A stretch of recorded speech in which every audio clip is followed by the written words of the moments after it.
नमस्कार मित्रांनो, ठरलं तुंबक या मालिकेच्या येणाऱ्या 31 तारखेच्या भागामध्ये आपल्याला नवीन ट्विस्ट पाहायला मिळणार आहे। अर्जुनने आजच्या भागात चैतन्यला सायली आणि मैनाकू यांचे केसांचे सॅम्पल DNA टेस्ट करायला दिलेले असतात आणि पुढच्या भागामध्ये आपल्याला दिसतं की ते DNA टेस्टचे सॅम्पल घेऊन रिपोर्ट घेऊन चैतन्य अर्जुनकडे येतो आणि ते वाचल्यानंतर अर्जुन एकदम शॉक होतो आणि पुढे आपल्याला दिसतं की अर्जुन सायलीला एका सोफ्यावर बसवतो आणि तिला विचारतो की जर एखादी तुझी आवडती गोष्ट तुझ्यापासून दूर गेली तर तू कशी रिॲक्ट करशील।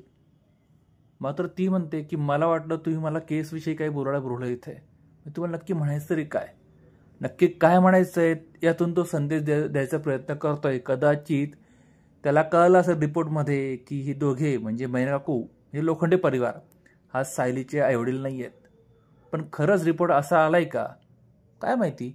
पण पुढचा भाग बघण्यासाठी चॅनल सबस्क्राईब करा, बेल आयकॉन प्रेस करा। तुम्हाला काय वाटतं रिपोर्टमध्ये काय लिहिलं असेल कमेंट करून जरूर कळवा।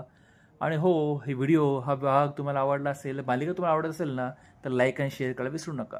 भेटूया पुढच्या भागात, तोपर्यंत काळजी घ्या।